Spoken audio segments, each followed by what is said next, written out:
name is Troy Fowler, and I have a relatively robust bow hunting channel called The Ranch Fairy. But I also have actually a much higher addiction to anything that pulls the string off of your fishing rod. I love fishing, so I'm currently in pursuit of a 10-pound bass. That's a 3-year project. I've got some high 8s, and I cannot break it. So, that being said, I have a really big saltwater addiction. I have been fishing at the Texas coast since I was 17. I am 53 years old, and wintertime is awesome for fishing with a Corkylicious. So stay tuned about a couple of modifications I'm going to suggest. Here we go. Okay, so I just got back from South Padre Island and fishing with Captain Ernest Cisneros. This is my second trip with him this year. We smashed them. There's a few pictures of some of the fish we caught. We did really well, and we caught them all on a Corky. A couple different colors, right? This just happens to be this particular Corky. I'm going to talk about a couple of modifications I make on my Corkies. I am not a captain. I'm not a pro. I am not a guide. I'm just a guy who likes to flog around. But I watch a lot of the bass fishing guys changes. The 10-pound bass thing, I fish a lot of pressured lakes where there's a lot of public, it's public access, and this is small bodies of water. I don't have a big boat. I have a boat with a trolling motor on it, and I fish a lot of electric-only places, and they get hammered by the kayak guys. So those fish see things over and over and over again. And the bass guys, the tournament guys, see this same deal. The pros who really make a living at bass fishing make a lot of little adjustments because one fish to them could be 10th place or first. It's a big deal to get the fish in the boat. And they make a couple of adjustments on their lures, and they probably don't talk about it much, but Kevin Van Dam talks about it and Greg Hackney. And this is what I'm going to talk about right now. So one of the first modifications I make, I started doing this on crankbaits 3 years ago. Kevin Van Dam talks about this, and if you don't know who he is, because you're just one of these barbarian knuckleheads who only fishes in salt water and I wouldn't catch a bass. He was probably the best guy out there. He's the GOAT. And he has come up with these hooks right here, okay? And I use them almost exclusively on my crankbaits. They are extra short shank, wide gap. These happen to be number 4s, okay? And they have, and I'll have a better picture of it here. They have a short shank, extra wide gap, and they're 1X strong steel on the hook itself, okay? The hook steel itself is 1X strong from normal. This is what you get that comes out of the package. Calm those hooks down. The red one is what you get out of the package, and the black one is, wow, I've had too much coffee this morning. Okay. The black one is what you get with the wide gaps, and then the red one is what you get traditionally. This is a stock. These are the same lure, just came fresh out of the package because I need to replace mine. I got trashed. And this one's longer and skinnier and doesn't have, they actually have pretty equivalent gaps, but the trick to these is this bend right here, and I'm going to show you what Van Dam was talking about after I discuss what he was talking about. So in a couple of his videos, he talks about literally changing hooks during the tournament, during the day, grinding it on the bottom, running square bills on rocks, and hitting them off of posts and stuff. And he'll feel the hooks, they get dull, he'll just chuck them off. Obviously, he's sponsored, you got 8 million hooks, and if you're fishing that high level, you better have 8 million hooks. But he will literally sit in the boat, waste fishing time, and change hooks during the middle of the day. That is amazing to put that much detail into it. But here's what he is trying to accomplish. The first thing is, obviously, if you're grinding this thing on a square bill and it's hitting rocks and stuff, you're gonna dull the hook. So that's his first thing. But he talked about was the angle of attack of the treble hook and keeping fish on. So you can see that a standard treble is pretty straight. It's got the straight bend to it, round bend hook. These are super common, right? This is probably on 99% of the lures out there. The hook that he endorses, and Gamakatsu makes them and everything else, has a little bit of an angle to it. Once again, it's short shank. We'll talk about that in a minute. It's tilted in a little bit, so it's got a wide gap, but it's this tilt that is the key to landing a few more fish. And once again, right, one fish in a big bass tournament can change the amount of money you put in your pocket. The first thing about the wide gap. So the short shank allows you to have a wider gapped hook, and the hooks won't tangle in this direction, right? I could probably go up into the next size. I just stay with 4s, which is standard on the Corki.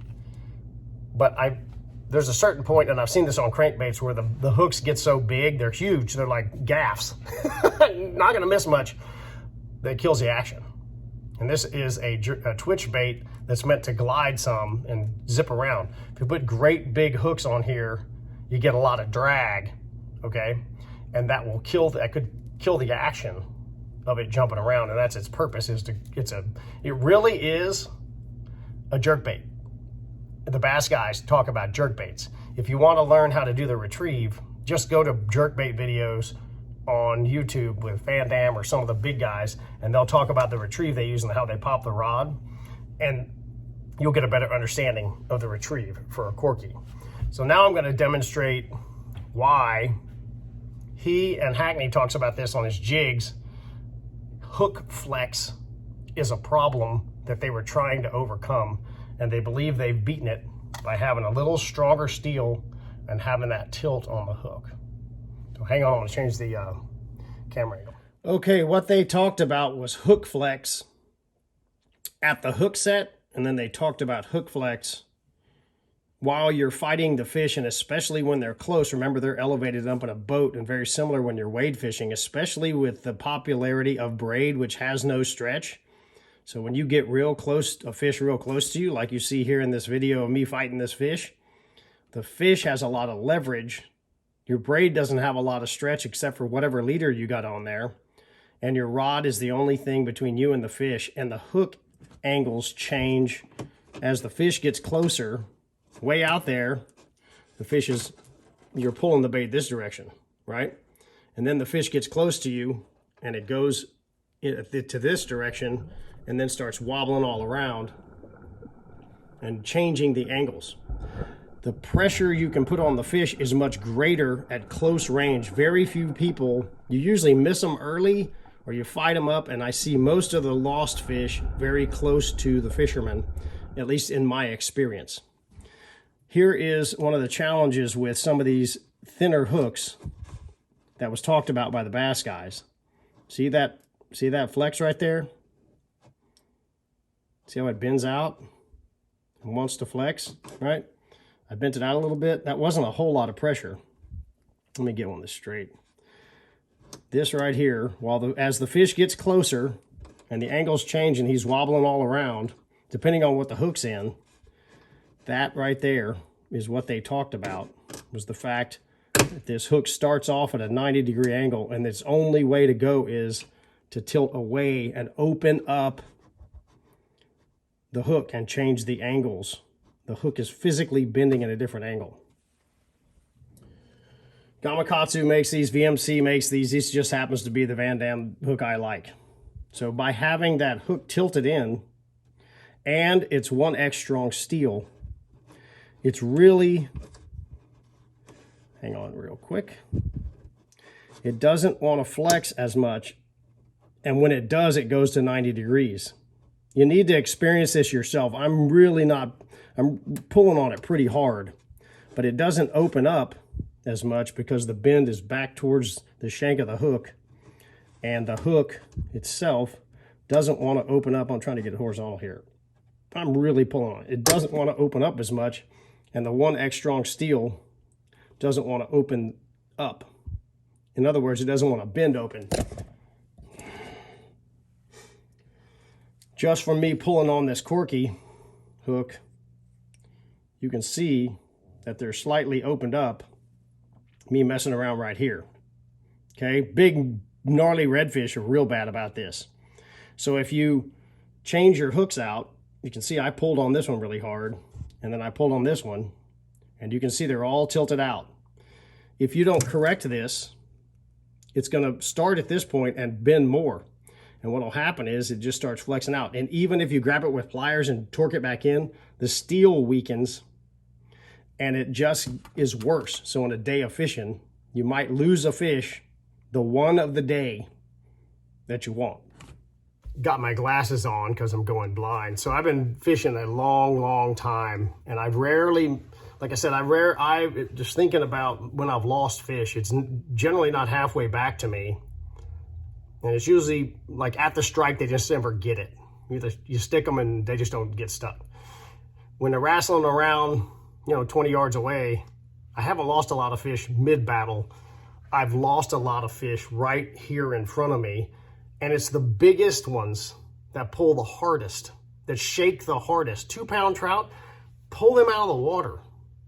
I'm talking about when after grinding, you have a boat, you spend a bunch of money, you've gone crazy fishing, you already have this humongous investment, you finally stick one that's 8 or 9 pounds.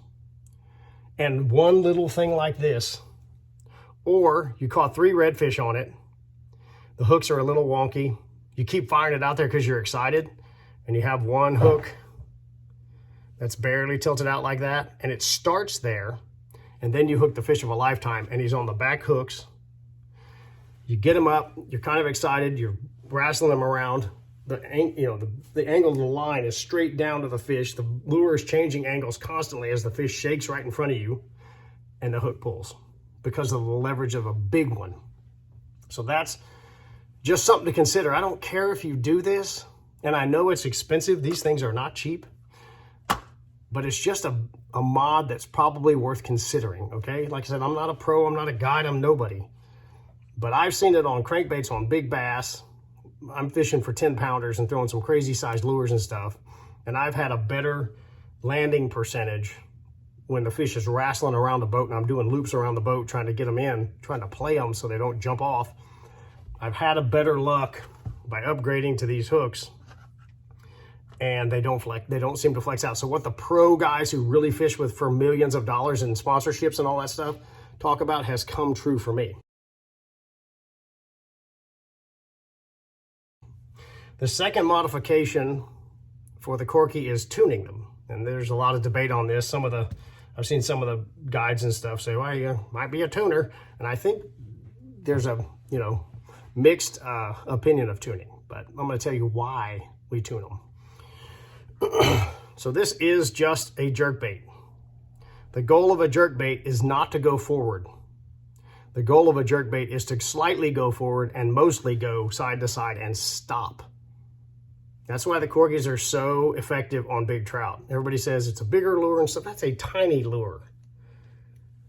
Have you ever seen a 5 or 7 pound trout with a 12-inch mullet in its mouth? Yes, I have too. This is tiny. This is nothing size-wise.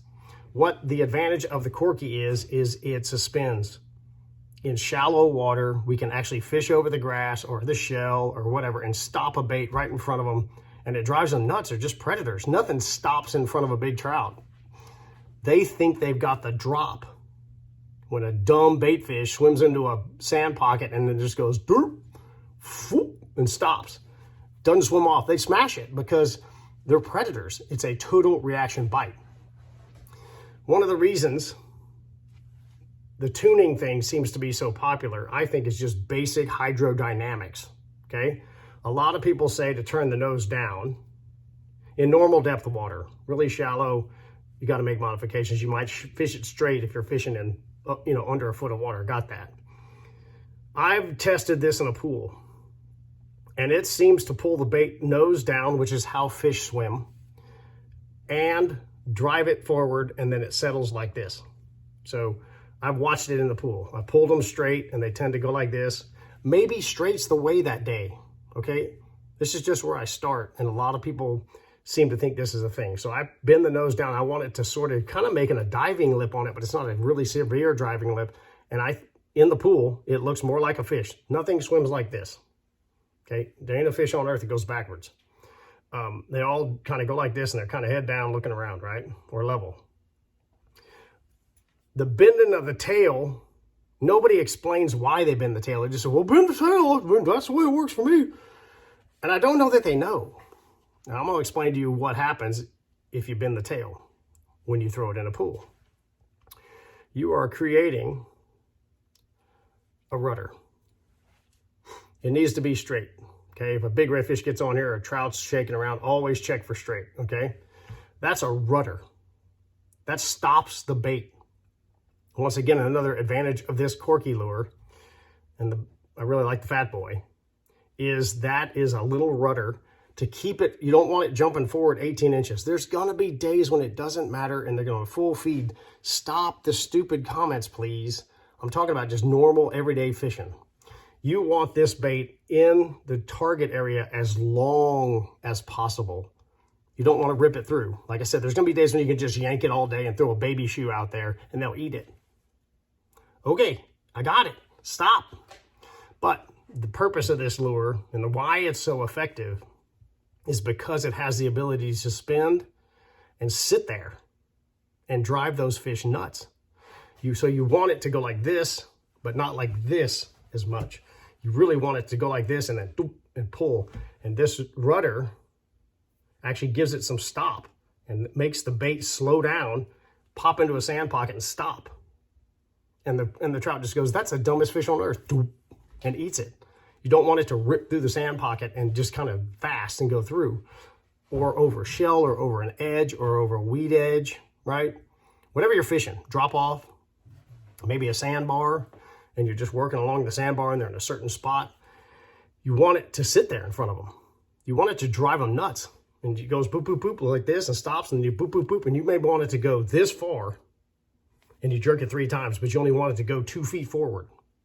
But you got 2 or 3 walk the dogs essentially, and then and it sits there. I'm darn convinced from fishing jerk baits in freshwater for big bass that stop and it's just sitting there drives them nuts and triggers their predatory response as just an ambush predator. It's a total reaction strike too. That's the dumbest bait fish in the world, and I've done this 1,000 times because I weigh 9 pounds. Whoop, turn the lights out. So that's why the tuning, at least when I throw it in a pool and I look at what's happening with the bait, bend the nose down, it tends to come in like this. That's very natural. Looks like a bait fish looking around doing its thing. They can always go up and they're looking around, and then this rudder helps it walk and stops it. Stops a forward glide. Once again, I already said it. There's going to be days when straight and reeling it. There's no explaining that. That's why fishing's fun, because some days they do crazy stuff. But 99% of the time, the reason why the Corky is so effective is because you're able to leave it in a spot that's a high percentage target, and it doesn't move much. It may jump around. You may make it go do-do-do, right? And rattle or whatever, but it doesn't leave. And they just go, come on, that's your fish, you're dumb. And they eat it.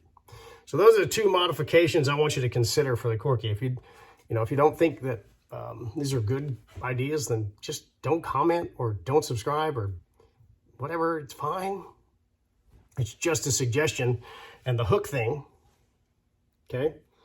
The hook thing is from the best fisherman on the planet. The one guy I didn't cover is Hackney. Hackney he throws everything. He fishes in every technique on the planet, but he's kind of known as a heavy cover jig guy. And he was actually he built a hook with like a tuna hook in it. It's like 5/0, super heavy wire, because he throws 65-pound braid, pitches in the grass, and just rips them out of there with a big old heavy ripstick, with a big old heavy broomstick rod. And his goal is just flip them in the boat, play with them in the boat. That's how you make money. This is just a chatterbait I have, but doesn't matter. His previous jigs had a lighter hook in it. He said he was actually seeing the hook go like this, and he was seeing a drag mark inside their mouth, and then it would penetrate. It wasn't penetrating right at the hook's head. He said he literally saw a tear. Well, it's a tear. And he may be throwing a 1-ounce jig. So if he gets up, gets some slack, it's wobbling around, it falls out of the tear. So they put in that jig, I don't think I have one around, he put a humongous hook for tuna that wouldn't flex out. Again, he's fishing braid, he's fishing close, the fish are right in front of him, and it's war. And for us saltwater fishing, when you're wade fishing, when you get that fish in front of you, whether it's a big redfish or a biggest trout you've ever hooked, you're very close range, the rod's flexing like crazy, he's 10 feet away, and they're shaking and jumping all over the place, and the lure's just going, shaking all over. If there's a tear and then it gained purchase, you've got a tear that helps the lure, shake out. So do what you want. That's just my thoughts. Hey, it's the Ranch Fairy. Pretty robust bow hunting channel. I'm doing a lot of fishing this year. Got a few fishing videos up. So if you like the content, look around and have a great day out there. See ya.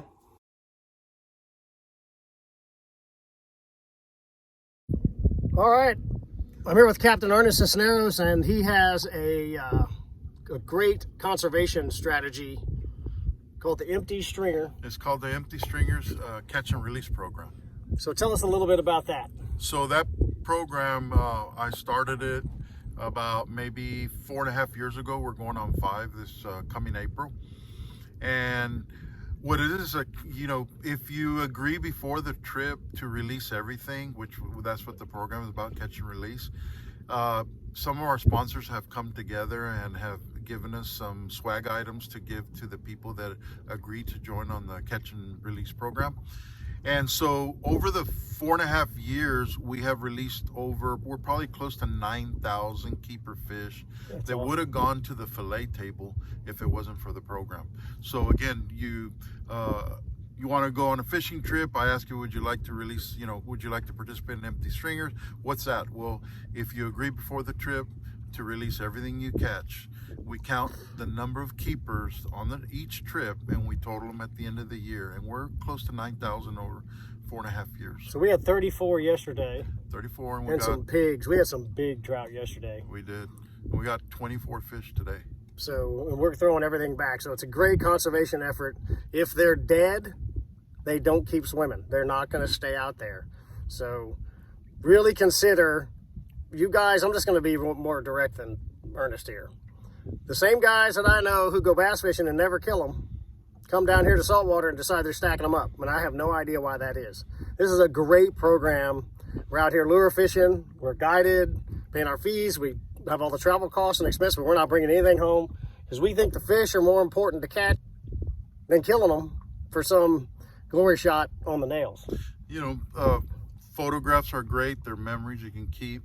And I look at as the fish as my business partners. Right. And so I try to take care of them. Right. And of course, okay, just to be clear, if we gut hook one, gill rake one, he's bleeding real bad, we're taking him.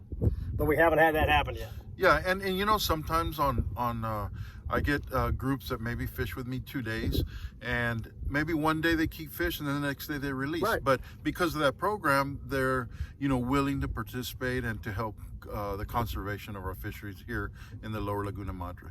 All right. Thank you, Ernest. Yes, let's go whack him. Let's go. He's going to fish with a fly rod.